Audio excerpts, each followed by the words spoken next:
So my name is Mark Leonard. I live here in Anaheim, California, where I am almost self-sustaining. I grow my own food, vegetables, fruits, and I raise rabbits for meat and fur. We call this the Suburban Hoodstead. It's a little farm in the hood. Anaheim's interesting. It's like suburban sprawl. Aside from Disneyland and the tourist stuff, it's just kind of like neighborhood strip mall, neighborhood strip mall, neighborhood strip mall. Not an easy place to try farming. I grow most of the stuff on my tiny little property here, but we've managed to utilize some city space under the radar alleyways where we grow corn and potatoes and things like that on public land, outfitted with sprinklers by the city. Yeah, it's a tough spot to grow things. There's a lot of foot traffic through here. There's strange people poking around my house at night. People eating my crops over the fence, which isn't a huge ordeal. The stuff on the fence was kind of designed that way.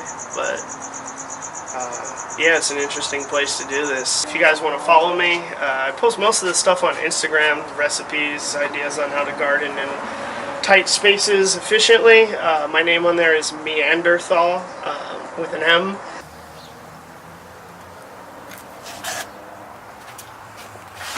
I just trimmed all that back. That was a wall.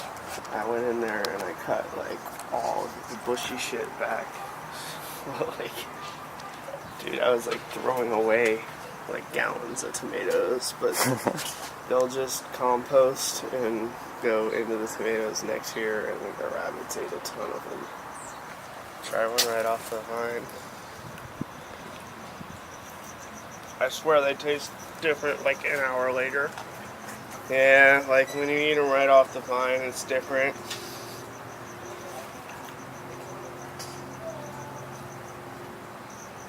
This is what I do for breakfast like half the time. It's got a bug on it. This stuff is like having a hard time getting started because of the heat. All this is like cilantro, basil. That's a weed.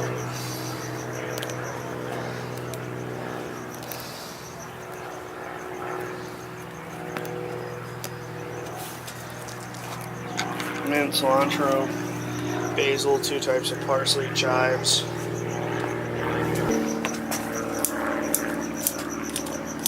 Get rid of those flowers so it keeps growing.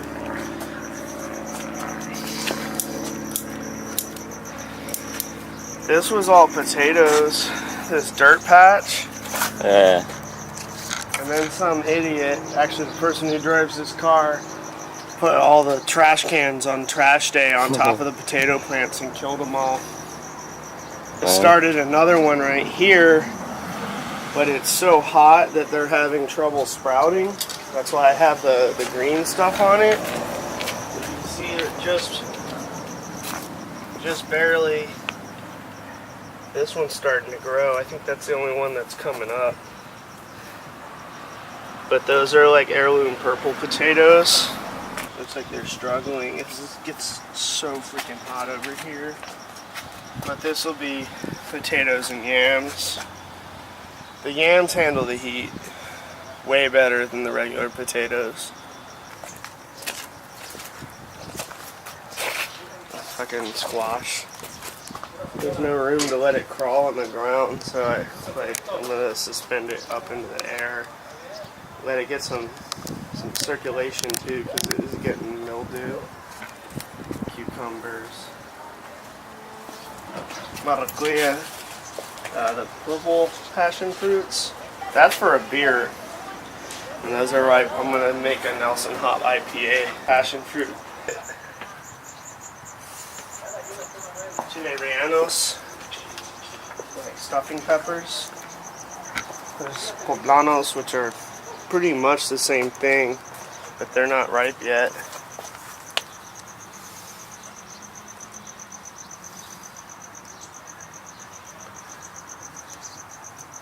Little Dutch cabbages.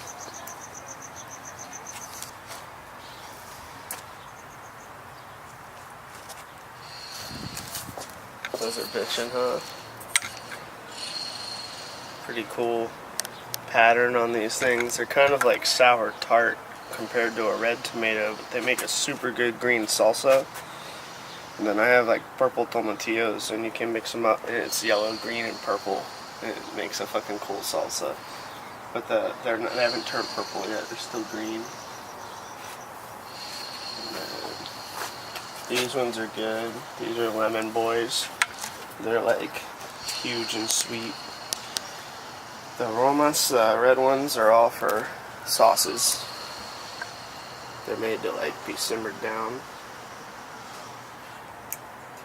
Excessive amounts of basil. I need to make a bunch of pesto.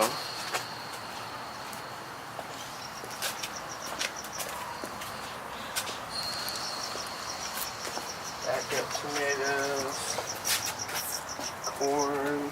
I actually need to plant some beans. I'm gonna do that like right now. These are those purple beans.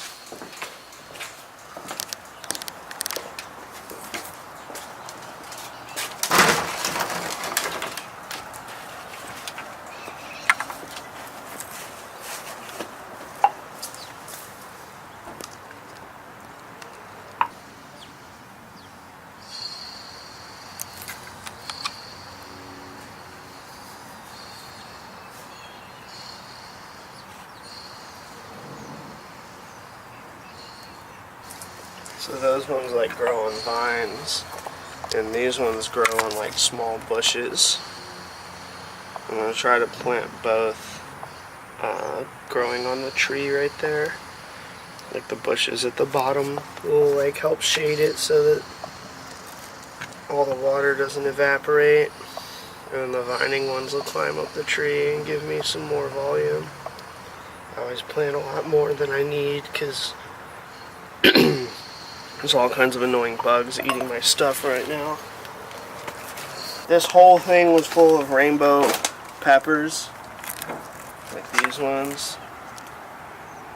I don't know what the hell ate them, but it was covered with this shade cloth, and it came out and the shade cloth was still in place, and all the plants were gone. Damn. Like, they didn't have bites taken out of them, like the whole thing was gone. Like, the stems were eaten, like, and they didn't even look like they were dug up. Like, they just like ceased to exist. I was super pissed off. The first time they got eaten, I tried to plant these several times this year, and the only one I got is that orange one right there. And it's all beat up. I had a really bad, like, problem with bugs for a little bit when the weather changed. Like,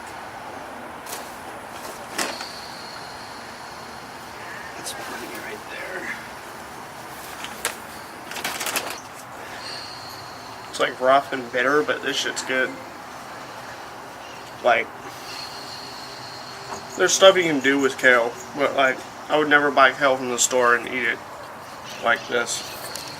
I noticed, like, with the organic farming and like when you use the right nutrients and stuff, like some of the funkier vegetables come out like really like chill, but then some of the stuff like my radishes are so hot. Like, they're hard to eat because the flavor's intensified. Yeah. Like the radishes. And, I grew arugula, and it was incredibly bitter and hot. Like, it was really hard to eat. Damn. Something fucked up my eggplant, too. But it looks like the rest of it's still edible.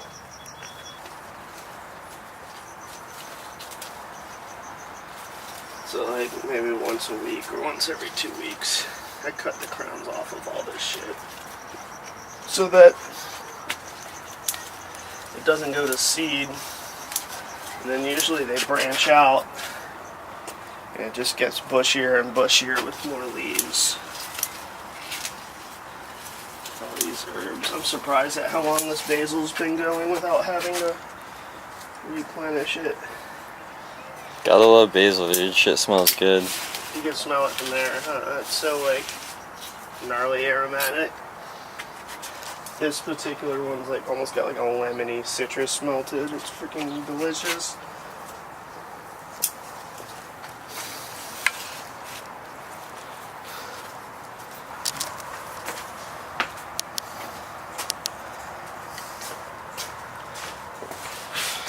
shut that down.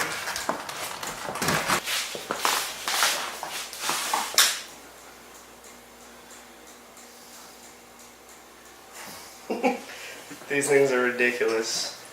I haven't actually eaten one yet. It's some kind of squash. This is like one of the zucchinis. Oops. But it's all beat up.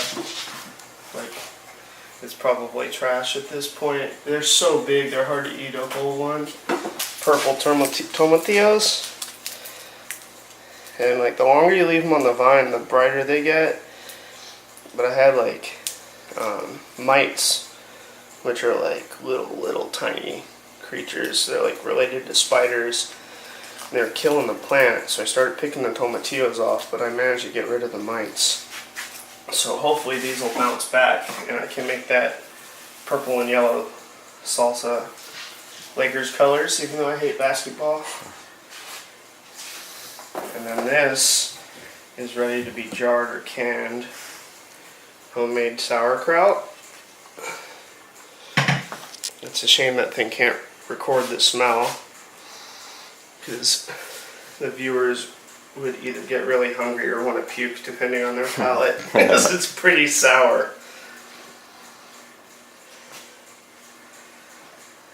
Yeah, that looks interesting for sure. Yeah, so a good number of these rabbits will probably wind up bratwurst. So I thought it would be good to make some sauerkraut to go with them. Don't mind my motorcycle or the mess in here. Kind of had a mishap.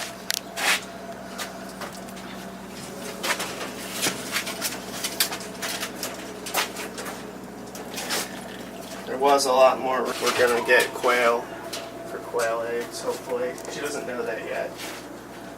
I may have just blown my own cover. That's part of the plan.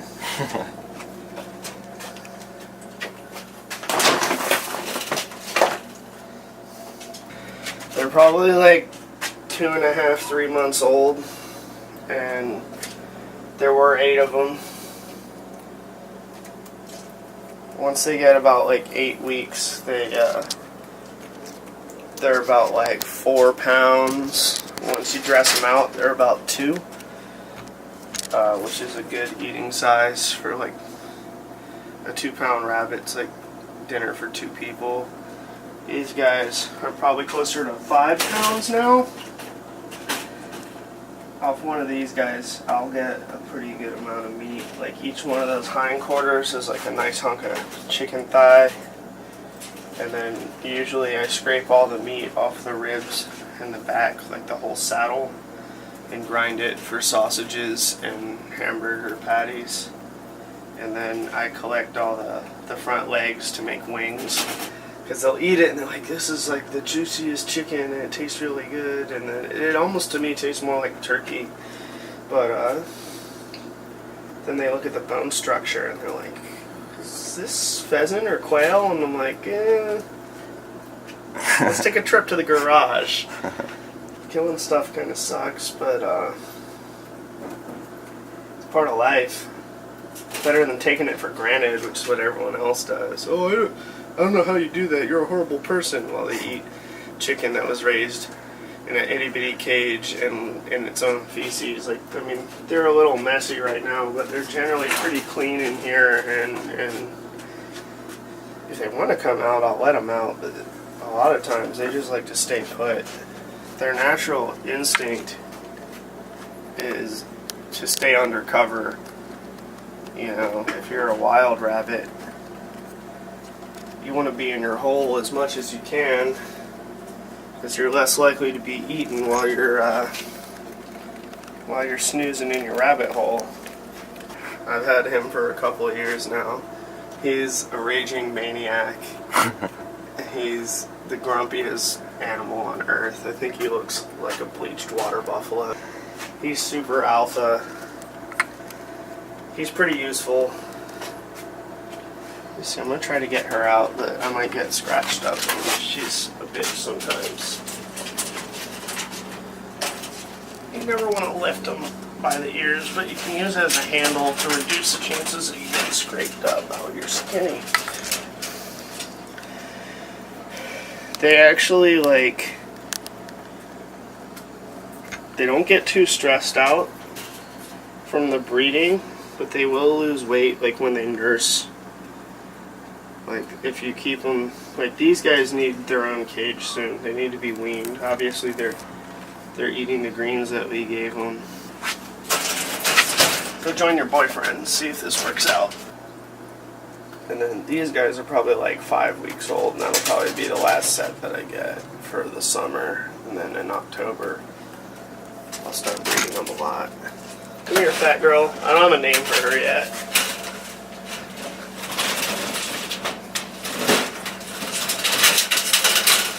Jeez, you're pretty big.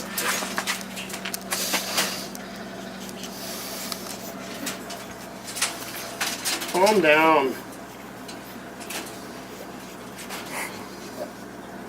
She's really never been handled, so she's a little nervous right now.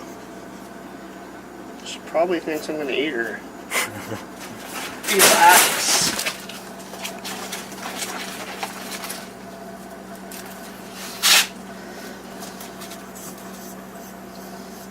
What's that? It's just dirt. I thought she had like a tick or something in there.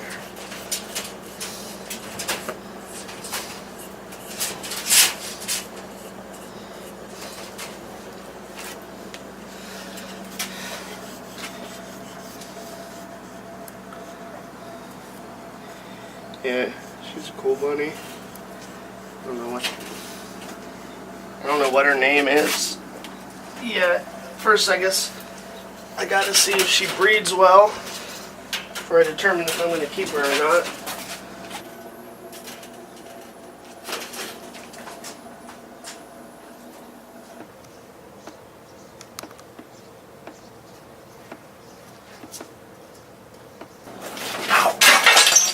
Fucker.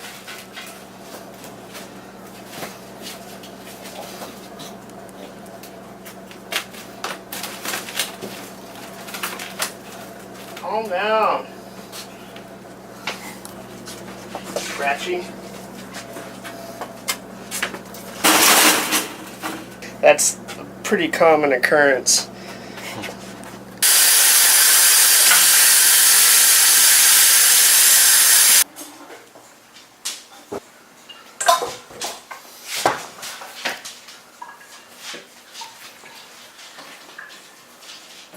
That's gnarly, huh?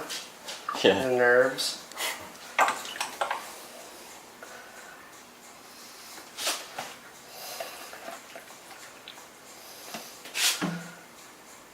So that's 7 pounds right there. And I probably have a total of about $5 invested in these 2 rabbits. So it's certainly cheaper than buying chicken, and way cheaper than buying rabbit. Because the rabbits that I've found are freezer burned and trash and low quality, like Chinese raised. No offense to China, but it's like everything they use is like probably all corn fed, all GMO, blah blah blah, preservatives, antibiotics, the whole 9 yards. So you're getting better quality stuff for way cheaper. I think this stuff's around like $12 for like a 1 1/4 pound rabbit. I'm gonna freeze that to make liverwurst later.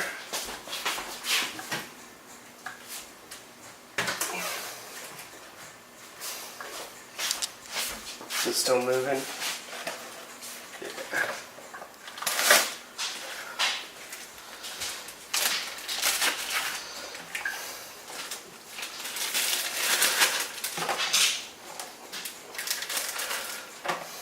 Good old innards.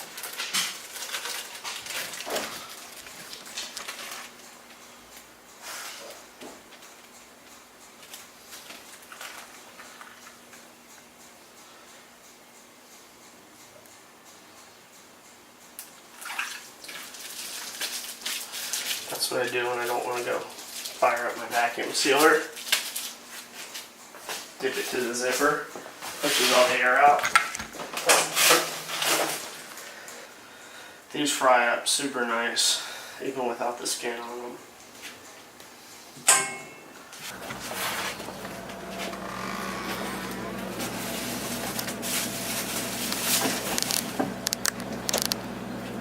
They had all kinds of funky stuff in here. Might get a kick out of smoked pickled eggs. Alright. Is that thing on? Yeah. Pickled green tomatoes that taste like a really garlicky olive. Regular pickled cucumbers. This stuff is incredibly good. It's an egg yolk that's been salted and dried. And you grate it and sprinkle it on stuff like Parmesan. Only it's really good for you. It's from grass-fed, or not grass-fed, grain-free, like cage-free eggs. I don't even know what's in here. Oh, a ton of tomatoes. Pickled sweet onions in apple cider vinegar and beet juice. There's all kinds of weird stuff. Pickled radishes. You can see I pickle a lot. Pickled beets. These are incredibly good. Wild boar back fat. This is confit rabbit, which is extremely good. It's basically rabbit, shredded rabbit cooked in duck fat. It's not terrible. Doesn't suck. Homemade kimchi. So like if you're doing this, it's extremely difficult to get the timing down. Homemade beer. It's extremely difficult to get the timing down to where your crops like rotate in as fast as you can eat them. So you always wind up with like an abundance of something. Yeah. Unless it's like onions or potatoes that you can just dry and throw in the cabinet. So you better learn how to pickle really fast or have a giant freezer. I have a good sized freezer, but I pickle most of it. It comes out better. These guys just got an apartment upgrade.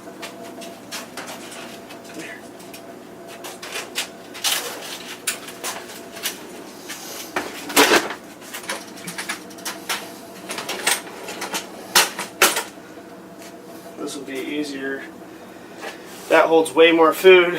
I can double water bottle for these guys. And I just leave her. Oh god, she's gonna throw a fit. Relax, you're getting an upgrade. Oh my god, you're fat. So now I got an empty cage.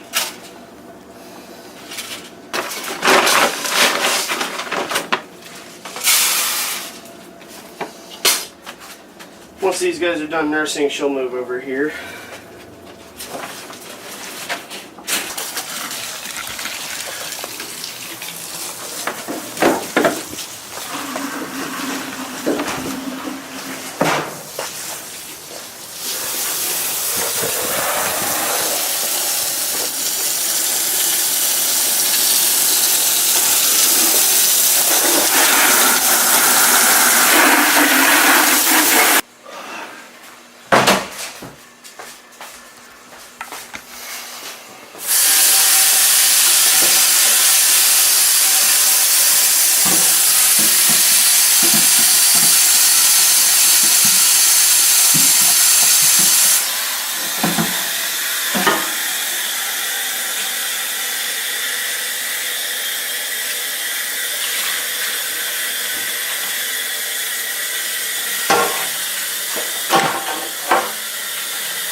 £5.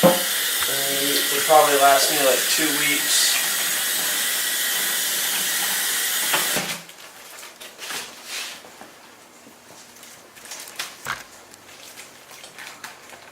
Wait, so why do you put it in the water? Oh, it helps push all the air out of the bag. It basically is like the poor man's vacuum seal, because my My vacuum sealer broke.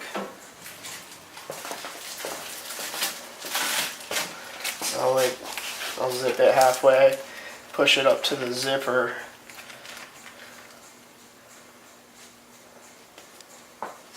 And see how it like closes itself practically. She's really obedient, except for when she's nervous, she just like won't do anything. So I came back here and threw down a bunch of corn. I fucking love this. Get off my corn, you little asshole.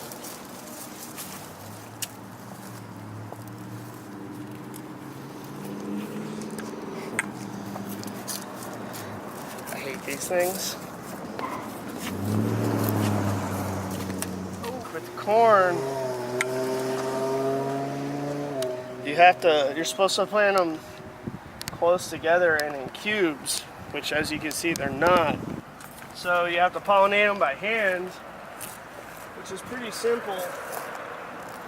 This is the female part of the plant, and this is the male. Since I seriously doubt we have enough wind and enough coverage,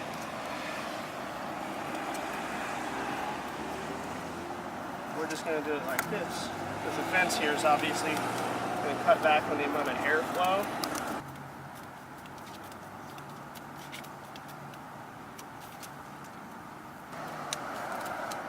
And I'm just making sure all this silk gets a good amount of pollen on it.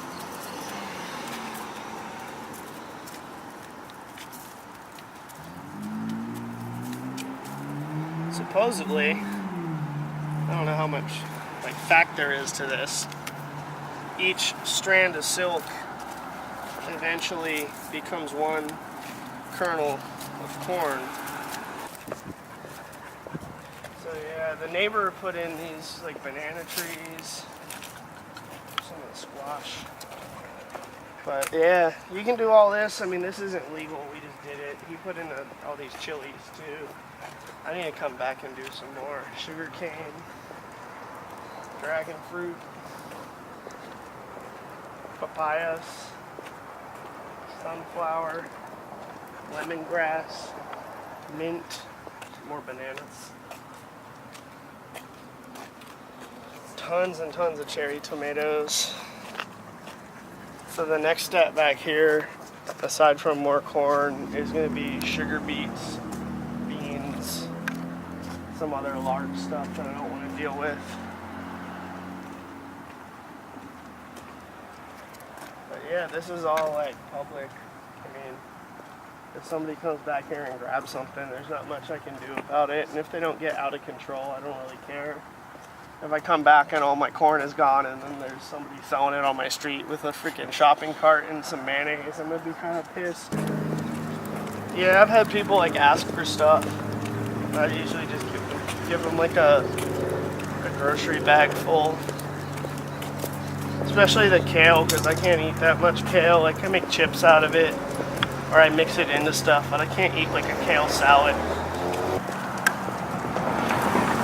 Yeah, it's funny, like you could see the Disneyland fireworks from here, and people are always like, when they find out or they see my Instagram and stuff, and they'll see me gutting a deer, or, you know, a wild hog or something. Where'd you get that?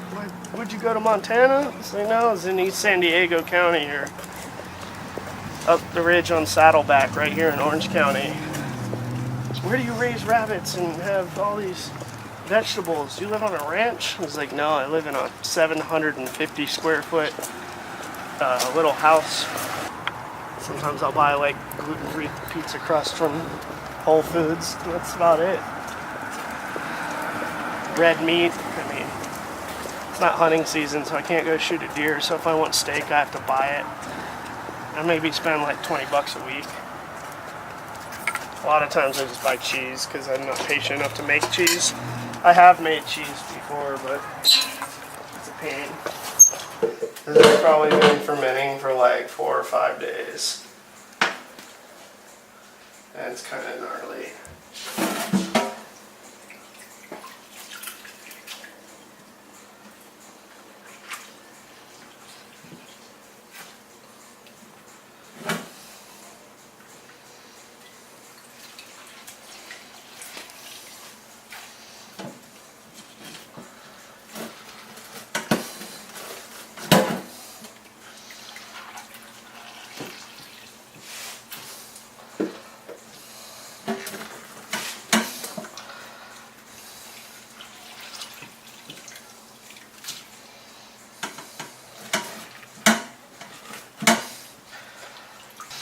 Sauerkraut's really easy.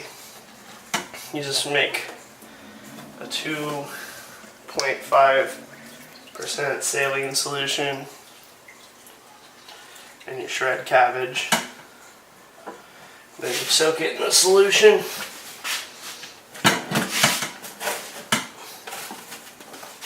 And you let it start to get funky.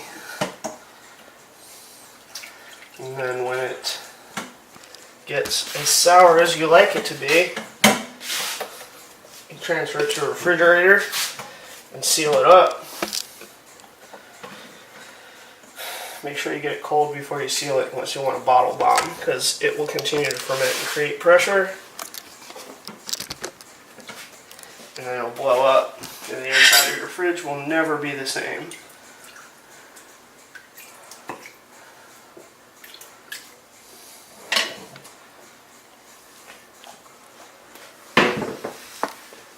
If you're gonna can it and not like eat it fresh, you really need to use like sterilized equipment in jars, because it'll be sitting at room temperature.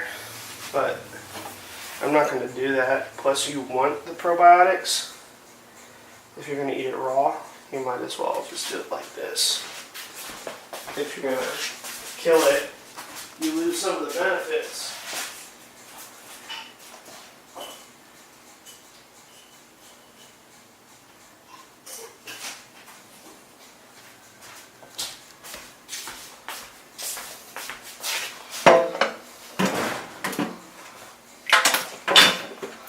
I gotta find the lid for that. I know it's around here somewhere.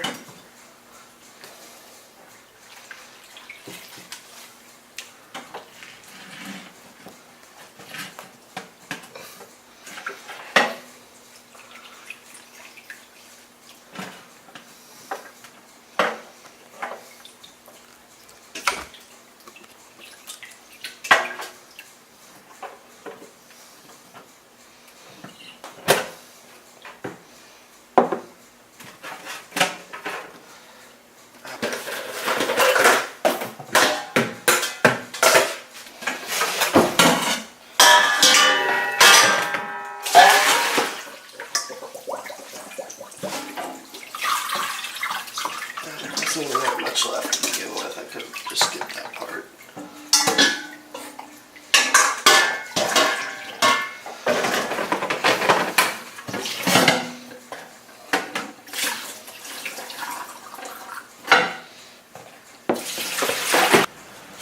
This is Belgian triple ale style that originated in Belgian monasteries in the late 1800s. Pretty light body, high alcohol beer. We replicated at my buddy's house. It uses candied beet sugar as kind of its secret ingredient, and combined with the yeast strain that they use, it produces like a really nice like fruit and spice character, kind of like a white cream peppercorn like mixed with dried fruit, which sounds like a strange combination, but it's like got kind of like a peach fuzz dried apricot flavor to it with a little hint of like bananas and bubblegum.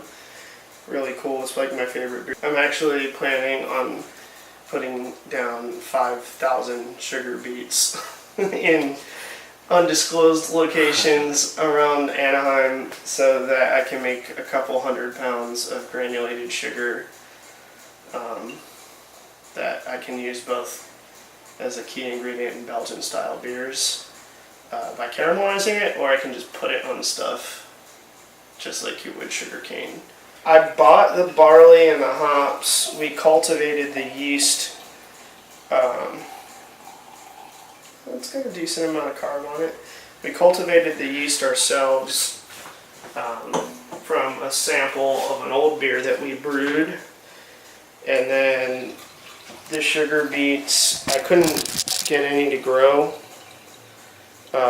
in the heat. Well, I didn't try it. It's not recommended to grow them in the heat. So I just bought beet sugar, and then I did the inversion myself, which is a process where you heat it, and the I think it's sucralose or sucrose, starts breaking down into multiple types of sugar that gives it more complexity. But we did the conversion ourselves and made like a syrup out of it, which goes into the beer right at the flame mount. Gives it a huge boost in alcohol and doesn't make it really heavy or liquory, boozy. The last time I took a measurement, it wasn't quite finished. It was like 8.5, so I think it's around like 9. The last batch we did a few things a little different. It came out to 9.7. Or I use a spectrometer sometimes, which is like you just put a drop in like a sight glass and hold it up to light, and there's like a blue bar that moves based on the amount of dissolved sugar in the beer. So I take the initial reading with the spectrometer, record that number on like a data sheet that we do for each brew, and then at the end of the brew, we usually use a hydrometer because the spectrometer is thrown off by the alcohol diffraction. So we drop a hydrometer in the beer before it is carbonated to get the specific gravity, and then we plug those numbers into a chart, and the amount of sugar reduced from the original to the final gravity is going to give you an idea of the alcohol content. Like right there. It's like perfect.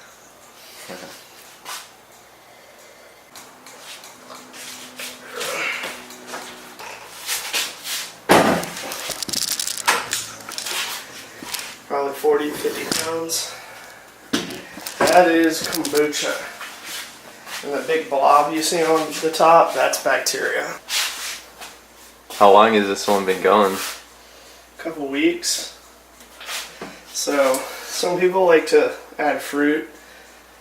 I've been using extracts because it's faster, honestly, and cheaper, and it's non-fermentable and it's less messy. Apricot syrup and peach concentrate.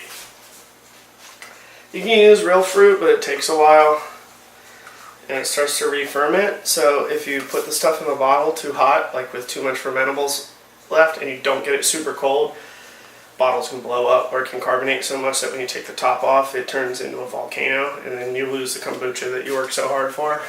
Now, if I was brewing beer, I would never allow a wooden spoon in a product that was on the cold side of fermentation, because you would 100% get the beer contaminated with bacteria. Kombucha is already made with wild bacteria, so we're really not at much of a risk.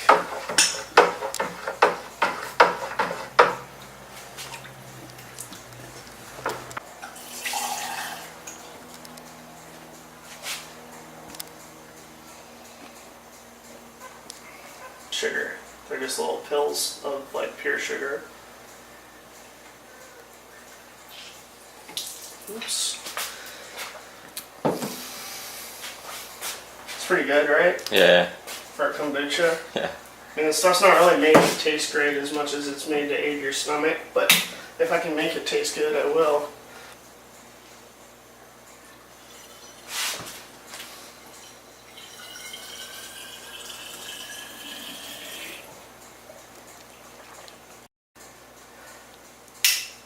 Downside with these blue bottles is it's really hard to see how much you're filling them. But the upside is that I know not to ever put beer in them. Because if you put beer in one of the kombucha bottles and you don't like really sanitize it really well, you're going to wind up with some funky ass beer.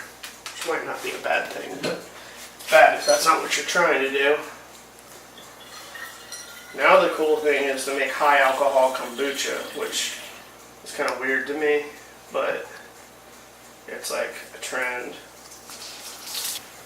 People keep calling it kombucha beer, but that's not what it is. It's just kombucha with more alcohol.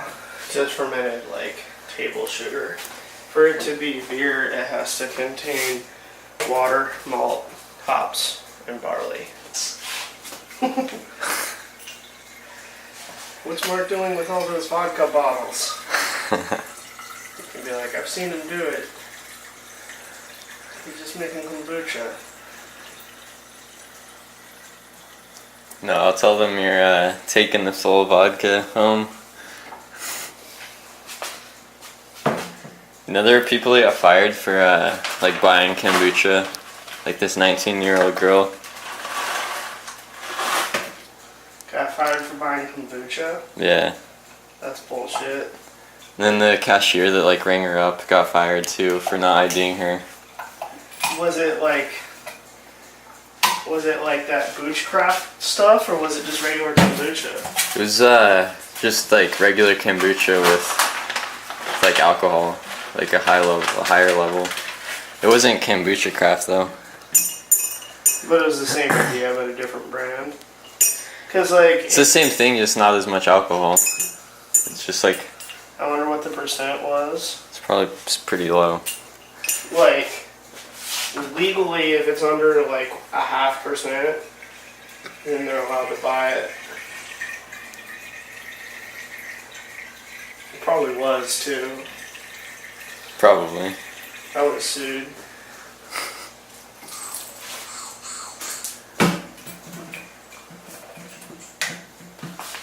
My life's pretty exciting now. The nice thing is, like, after like one day of this, I'm set for a few weeks. I'll like go to the store and buy like some heavy cream or something. Whoops. Go to the store, buy some like heavy cream, a little bit of cheese. I don't need any zucchini or maybe some mushrooms. I haven't grown any mushrooms in forever, and it hasn't rained enough to pick wild ones. Like I used to go wild mushroom hunting, but it's been too dry for years.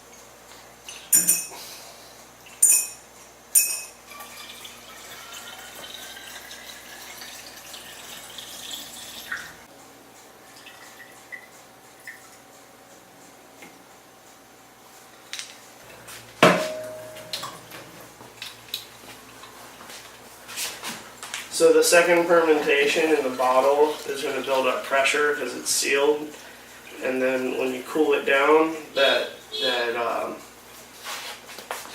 when you cool it down, the CO2 that's in this headspace under pressure will be absorbed back into the liquid and create natural carbonation. That's how beer was done for a really long time. The only thing is, once it's fridged, it's like gotta stay fridge. Unless you're like really into stuff blowing up. Yeah. Dude, it cost me maybe like $25 to make all this. Like each bottle of kombucha would be like $4 at the store. The big ones would be like 12.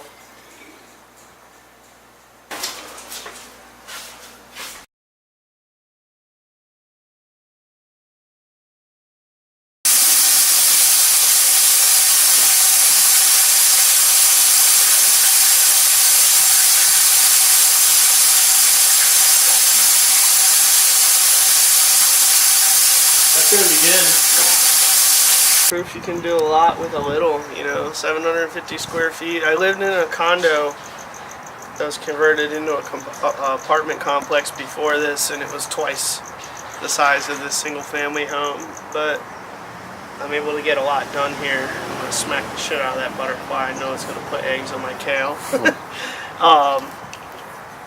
You can get a lot done in a short period of time and in a small space if you put your mind to it, maintenance on this is probably going to be between $50 and $100 a year, and the initial purchase of seeds and pesticides. I use organic stuff, so it's more expensive, and it's probably $200-300. I let one of each plant finish to seed, and then I sprout those seeds. The asparagus, each year they come back stronger, bigger, more So you pick them in the spring, and then early summer you just stop and you let it grow. And then the bigger you let it grow, the bigger the harvest you get the next year. They're not as purple as they're supposed to be. They're supposed to be bright, but I did it a lot as a kid, and then I stopped for like 15 years when I moved to California. And then I started again last season, and I'm just having trouble like getting the swing of the climate because it's so different here. It's so hot and so dry, but I'm getting it. The pests are quite different out here. So this is like my second season in California. Yeah, hopefully like the third one will be the charm. The fact that it's so hot and so dry makes certain things difficult, but you get a longer growing season. That helps. The bugs are a nightmare, but most of the plants can work through it. Like if you take precautions, the tomatillos, I don't know if they're gonna make it.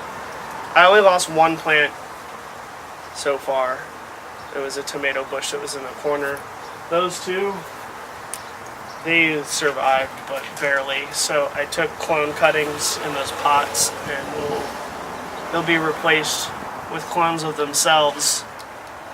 So I took those and I cleaned them with a bleach solution and neem oil, and then I rooted them.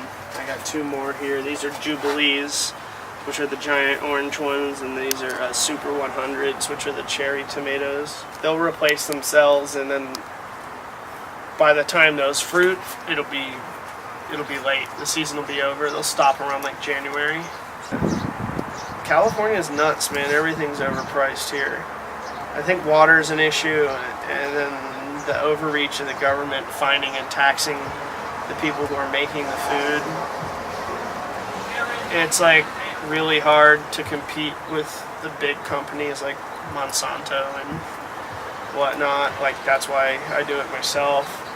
It's cheaper than Whole Foods, and I work there, so I'm more likely to eat tomatoes if I can walk 10 feet and go pick them than if I have to drive to the store.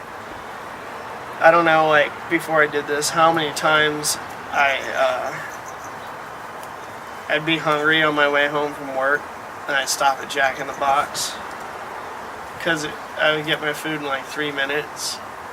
But I don't have to do that now. Like I can come home and grab a cluster of tomatoes and slice up like some goat cheese from the fridge and sprinkle it with some balsamic and have like a bomb caprese salad at like 1 a.m. that takes like 45 seconds to make. Kentucky Fried Chicken, well, I mean, there's a bunch of rabbit legs in the fridge. I can just soak one in buttermilk and hit it with flour, and it's game on. I could have it done in the amount of time it would take me to drive to Kentucky Fried Chicken or Popeyes. I'm wondering what the neighbors are gonna say when the tomatoes start to go over the fence line on those strings, because they'll start dropping like vines and stuff. I told them just to take what they want. Those bright orange ones are called Jubilees, and they're really good. I don't even know what those red ones are. I think they're Parkers, which are just like big slicers for like topping burgers and sandwiches. Unless I have like room for a goat, like I probably won't have a way to obtain dairy on my own.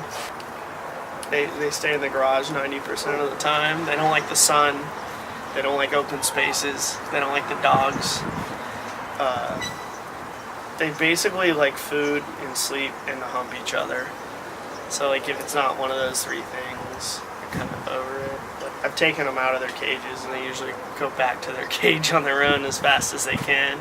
The big buck used to live in the house, my old house. I used to live in there with me, and I took the door off his cage, and he didn't leave it for like 3 weeks. I couldn't get him to leave. I took the door off his cage, and I put all his food in the kitchen. He just got mad at me, and he started shaking the cage and kicking the floor and stomping and making all this noise as some kind of big display for me to bring the food back to him so he wouldn't have to move to eat it.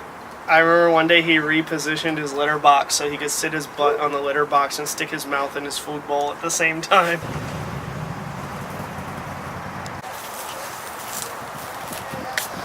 Oyster shell, it helps calcify the soil. It increases the mineral content, and to some degree it helps with pests.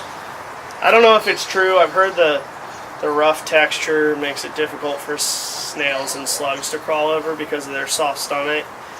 I usually, once the plant starts like sprouting, hit the top with it too. Like you can see it sprinkled all over here. It seems to work. Somebody told me about it, so I gave it a shot. It was like $10 for 50 pounds of oyster. That'll last me like 5 years. I do add like a mineral base to the soil, and that really helps keep the bugs down. Now commercial for these guys. It's basically a combination of volcanic rock dust and some other minerals, and combining that with the oyster shell, it gives plants all the mineral they need. And then that powder that you saw me sprinkle was actually guano from like bats and seabirds, which is basically like their manure, but it's like fossilized and dried, and fish fertilizer and tons of rabbit manure. I've noticed the more rabbit manure I use, the better the plants come out. Like that stuff is like gold. And as you can imagine, I get a lot of it. Like I get like a 55-gallon drum every 2 months. Those leave, the aphids are like sweet and they come back. Yeah. When one of my plants gets sick, just like I get bummed when it's time to kill the rabbits. Like I don't really want to kill them.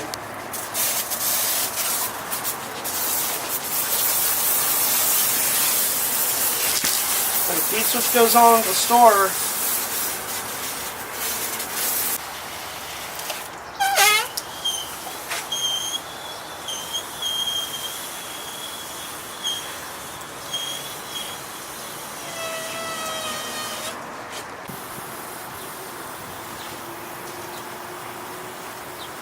Mark Nenner, and I grow all my food here in Anaheim, California. If anybody wants to follow me, I post a lot of this stuff on Instagram, as well as like recipes and stuff from the food that I grow. But it's at Meanderthal with an M, MEANDERTHAL, Meanderthal_BJJ. And yeah, if you guys have any questions on trying to get your own little homestead going, you can shoot me a message on there, and I'm pretty sure I'll reply. That we call it the Suburban Hoodstead. It's not quite urban, it's the suburbs, but it's a little bit hood.